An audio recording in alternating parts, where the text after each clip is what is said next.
I have a question, Woody. Yeah. Michelin would sponsor. Did you watch Three Body Problem? Yes. What'd you think? I liked it, and I felt like I liked it partly because of my bias, right? I say I read the books. I listened to the books. I was into it. I think I understood. It was easy for me to follow because I had a structure already. But my expectations were super high. I feel like the Three Body Problem source material could be there with Game of Thrones on its best day and Breaking Bad and such. And I didn't walked away like, man, I hope this is season 2. What did you think? No. Go. No. I thought you were talking to me because I was like Breaking Dad. Oh, that's a gay porno. It was just a verbal typo. I know, but it's funny for me. It's how my little brain works. Okay. Did you watch Three Body Problem, Kyle? No, I know the whole story by because there's a YouTuber that I like a lot who has made tons and tons of. I think it's Oliver Explains or something like that. I hate to get it wrong, but he. I love YouTube videos like that, by the way. He's a black gentleman, and he has a great channel. He explores sci-fi series, and I watched hours and hours of him explaining Three Body Problem from beginning to end. And basically, because I decided I don't like the way that story ends. In fact, I don't like the middle of that story, and I don't love the beginning. When I read those books, where the story goes and where it ends up, I was like, "Holy shit, we're here!" Like, the thing when I like, not for me. You brought this up, Woody, and I use this all the time when you say that you have the minimum system requirements to understand that book. I felt that way too. And in fact, I feel like I was really pushing my graphics card a bit. My graphics card was below the minimum. I was a bit under, but I would read things in that book and be like, okay, I'm just going to keep reading. I'm going to assume what I read is not what I'm picturing, if that's crazy. And I'm just going to read ahead. But then watching the show, I was like, so yeah, it was exactly what I thought. Like them describing the countdown on the eyes was, I'm like, so it's basically a countdown in the eyes is what I'm imagining. And when I was imagining how they were like in the VR world and how they were making like a computer with the signs, and I was like, this is weird. Or making the sky blink. I'm like, it's not literal. Because it would talk about scientific stuff and then it would get like spiritual because the guy loved like computer science, but he was also like Buddhist or something. And like, so the story did all this shit where sometimes I'm like, oh, is this like a translation? This is like I'm picturing something different. So watching the movie was so cool to be validated on these things where I was like, okay, so I kind of was picturing what it was. And then there were some aspects to it that I'm like I always found the wall facer aspect to be really compelling in the book. I love that story. I thought even just an isolated, it was all about the wall facer and their experience and that's it. But these guys, the Game of Thrones boys, they're so big and they are good at making people talking interesting. And then you couple that with some of the crazy scenes like the nanofiber wire and the boat, which like when I pictured it, I was like, is this as fucked up as I'm imagining it? Because it comes out of nowhere in the book. And then in the show, it actually comes out of nowhere again. And you're like, that's fucking crazy. And the concepts of it and the stuff, it was validating to see it.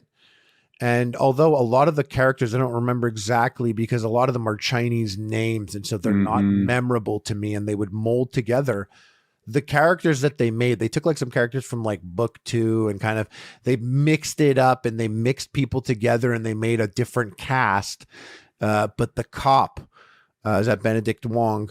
That's exactly what I pictured when I was reading the book. Yeah. That's exactly the guy. And that character was such an easy person to understand.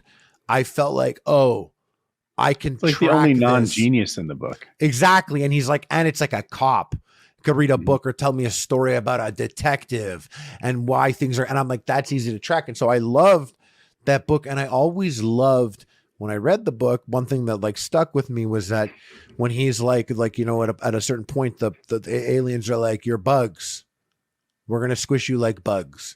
And then when he has that moment where he drives them out to where the locusts are And he's like, look at this. Look at all the bugs around us. He's like, we all have insecticide. We all spray it all over the place. We think about different ways to do it. We burn their nests. We have fly swatters next to our desk. But no matter what, these bugs are fine. If we're bugs, we'll be fine. And I was like, oh, that's such like the whole concept is so like demotivating because it's like, you're fucked. You can't even do science anymore. You're fucked. And then that sentence, which I thought maybe it came in late. I think it came in later, but they messed up the order of stuff. So I don't know. But that sentence always stuck with me. I was like, oh, what a great thing. Because I remember being defeated reading the book, being like, okay, so what, we're just going to get our asses kicked the whole time. But saying that was interesting. And they end it with that. And I found that I was also validating again because I was like, I enjoyed that line in the book. So did you. Covered in the show was good and interesting, necessary, of course. But the part of the story that really captured my attention was what's the name of the 3 people they have to like make a secret plan? The wall facers? Are they the wall facers? Who's the guy that the sword? Where he's like, I don't want to be a wall facer, and then okay, like, well then I'm conflating wall facer. Who's the guy who like has his finger on the destroy button? Sword holder. Okay, I conflated wall facer with sword holder. The wall facers, what they do and what their plans are and how they're going to put this together. That was really. I'm like, all right. You're outmanned and outgunned in 1,000 different ways, but you can lie. It's so interesting. We could lie. It's such a concept that if people don't know, and the aliens that are attacking us, they communicate telepathically and they read each other's minds. It's kind of like a mental collective.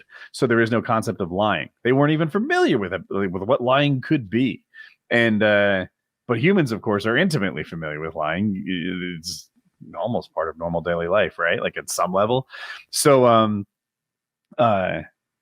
your only advantage is that you can lie and behave dishonestly. So how are you going to take that and beat these guys? Because they're watching us.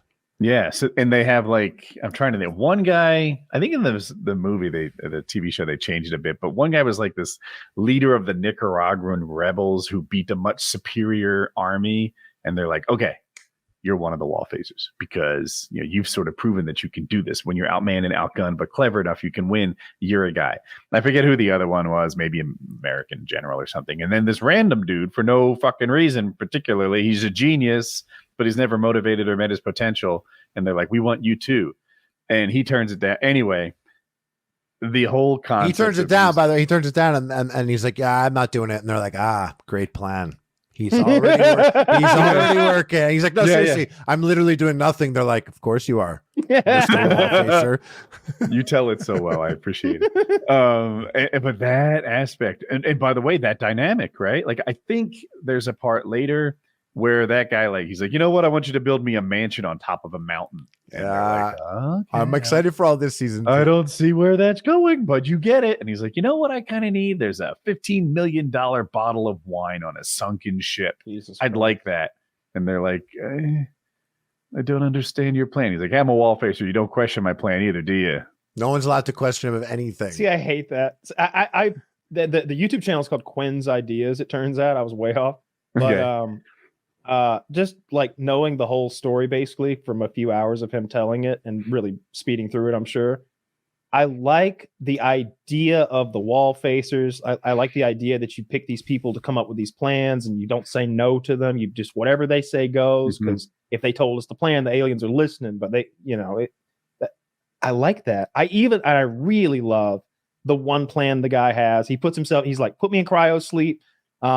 This star system over here, if anything happens to that star right there, you wake me the fuck up and let me know. And then he beams that star's location out just to everybody.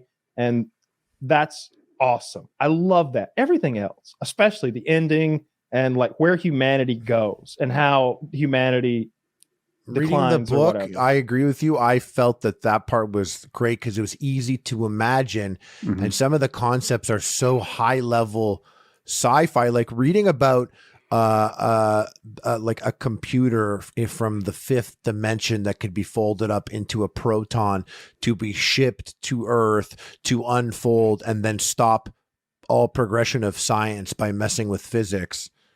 is like a concept that I'm like, okay. Yeah, right. But then you see it in action, and I'm like, yeah, that's cool. But I worry. I'm like, I would love a season 2. I'm like, but people that watch Game of Thrones aren't gonna watch this and be like, well, I love it. Like, I thought it was so good. Do you you did like it? You thought Three Body Problem was? I thought it was so good. I was like, but also I'm biased like Woody. When you read 3 books of a thing and you're seeing it get turned to life in a sexier way than what your brain was probably doing, I'm like, I know this. Like, I'm watching a thing and I'm like, yo, this is crazy. If they do what I think they're gonna do, and then it happens, you're like, is that crazy? I knew it because I read a book. There's like, you get like what I loved about Three Body Problem, though, was not the unrequited romance story of the love of the nerd and the girl and the this and the that. And I'm like, that's half the screen time,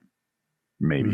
Something making like that. them people, making them care about, like, us care about the people. Because in the book, like, you end up getting so far from the people that initially were. I didn't really give a fuck about any individual people. Well, no, but that's about the population. And the big picture, right? But a TV show doesn't have that benefit. That's why they did this character thing, because these characters, by the way, to everyone listening, this book, like, I don't want to, I might spoil it, so mute me for 4 seconds. This shit goes like thousands of years into the future. Millions. Trillions? Yeah. It goes like, it's like, and we lose. It goes hundreds of years. It goes hundreds of years, and then like thousands of years, and like, and we get to be cattle in Australia for a small period of time, but then we're just folded up into one dimension or two. I don't remember which. I think in the book originally, but there's 10 dimensions, and the fact that we know of 3 means that we just sort of missed the collapsing of the first 7, and then it drops to 2 and to 1, and then there's like micro universes and micro black holes, a concept I really struggled to get my head around. So many, as the books go on, humanity there loses. Are concepts that are like, yeah, but even then, before it loses, like, the people that you were with are like, it's 400 years later, and it's like fucking weird. And they're describing things, or like the guy whose brain's on the rocket ship. Like, there's just things that it's like, no wonder it goes to the Game of Thrones guys. Human brain, like they've got a human brain, and then like you learn what the aliens are, and they're fucking stupid. They're like cockroach sized or some shit. Well, we never see them. They're never physically described enough in the book, really, at all. I'm excited to see that, how they'll handle that. In the story, Harley mentioned it briefly, there's this cryosleep concept, and it becomes a thing that's accessible to the wealthy. So it almost means that if you're wealthy, you are able to teleport to the future, because cryosleep is available. So poor people just have to live with whatever era they were born. Wealthy people can be like, you know what, I'm going to roll the dice and see what it's like 100 years from now. Right? Maybe my investments will have gone bonkers, and society will be heaven. And let's see what that's like. 7%. Like, I mean, do 100 years. Let's go. Yeah, right. But you could wake up and find out there's an apocalypse and be like, bad bet. Or maybe your like ex-wife didn't make your freezer payments or something, and they thaw you out in a bad time. The market's real bad. Why'd you wake me up? Somehow that particular thing, being able to teleport to the future, essentially felt really profound to me, and how it would separate the haves from the have-nots in a way that would, like, 1,000 times more than we have today. And even when they described stuff in the book, because I was always like, am I picturing this right? This sounds really fucking bad. So like, I'm excited to see how they'll do it, because the thing about season 2, I hope so. I really hope so. I mean, they do fucking Lord of the Rings season 2, so they better do this shit. Yeah.